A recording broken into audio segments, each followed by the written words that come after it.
올 초부터 뜨거운 논란의 중심이었던 우회전. 다들 잘하고 있나요? 아직도 텅 빈 횡단보도 앞에서 보행자 신호가 끝날 때까지 기다리는 분 있나요? 여전히 우회전할 때마다 혼란스러워하는 분들을 위해 우회전하는 방법 확실하게 정리해 보겠습니다. 여러분, 다들 SNS나 커뮤니티에서 이런 자료 한 번쯤 보신 적 있죠? 도대체 가라는 거야, 말라는 거야? 일시정지인지 서행인지 보고 또 봐도 헷갈리고 어렵다면 지금부터 주목! 자, 우회전. 똑각. 아, 보행자가 있네요. 오른쪽에 횡단보도 보행자 신호가 있고요. 저만큼 건너갔습니다. 네. 횡단보도 보행자 신호인데 택시한테 그냥 쑥 지나가네요. 불박차 운전자분은 좌우에 혹시 있나 누가 또 있나 없나 보고 보행자의 횡단이 미처 끝나기 전에 서둘러 횡단보도를 통과하는 차량이 있었는데요. 반대로 불박차 운전자는 보행자가 완전히 건너간 후에도 횡단보도 신호가 끝날 때까지 자리에서 기다리고 있습니다. 무엇이 맞는 걸까요? 우리가 우회전을 할 때 보통 횡단보도를 2번 만나게 되는데요.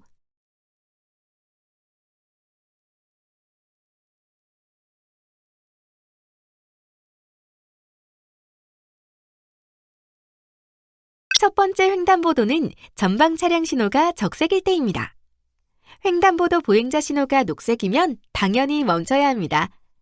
그런데 이때 경찰청 지침에 따르면 일시정지한 후에 횡단보도를 건너는 사람이나 건너려는 사람이 없다면 서행하면서 지나갈 수 있다고 합니다. 그렇다면 전방 차량 신호가 녹색일 때 2번째 만나는 횡단보도에서는 어떻게 해야 할까요? 2번째 횡단보도 역시 보행자 유무가 제일 중요한데요.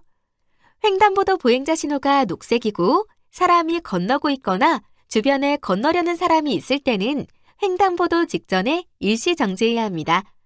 그리고 보행자 횡단이 완료된 후에는 서행하면서 지나갈 수 있습니다.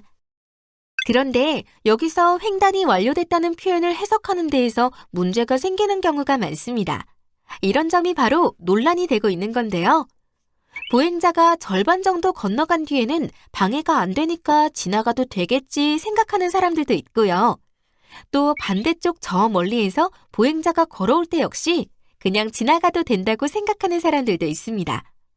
하지만 명심해야 할 건 그런 판단이 결국 사고로 이어지는 경우가 많다는 것입니다.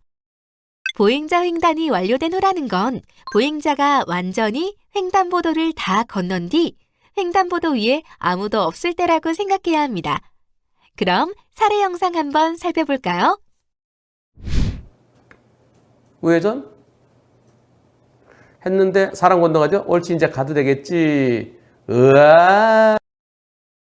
보행자가 건너가는 뒷모습을 확인한 뒤 더 이상 건너는 사람이 없을 거라고 생각하고 출발했지만 결국 멀리서 달려오던 보행자와 사고가 나고 말았습니다. 이런 사고는 과연 누구의 책임일까요? 횡단보도를 건너는 사람도 없고 건너려는 사람도 없을 때는 보행자 신호가 적색이 될 때까지 꼭 기다려야 하는 건 아닙니다. 사람이 없을 때는 주위를 살펴보고 천천히 지나가면 됩니다. 원활한 교통의 흐름도 중요하니까요. 하지만 꼭 기억할 것이 있습니다. 횡단보도 신호가 녹색인데 그냥 지나가다가 뒤늦게 뛰어오는 사람과 사고가 난다면? 그런 경우엔 운전자의 책임이 클 수밖에 없겠죠. 보행자 보호의무 위반은 12대 중대 법규 위반에 해당됩니다. 따라서 교통사고로 인명피해를 일으킨 경우 교통사고 처리 특례법에 의해 5년 이하의 금고 또는 2천만 원 이하의 벌금형에 처해질 수 있습니다. 우회전 방법이 신호에 따라서 굉장히 세분화가 된 느낌이라 오히려 더 복잡하고 어렵게 생각하시는 분들이 많은데요. 사실은 간단합니다. 기본적으로 횡단보도 주변에 사람이 보이면 일단 멈춘다는 생각을 가지고 있으면 됩니다. 아주 심플하죠? 다시 말해 무엇보다 가장 중요한 건 차보다 사람이 우선이다라는 운전자의 마음가짐입니다. 그리고 횡단보도 신호가 녹색일 때는 건너는 사람이 보이지 않아도 항상 건너려는 사람이 있을 수 있다는 생각으로 일단 멈춤 기억해 주세요.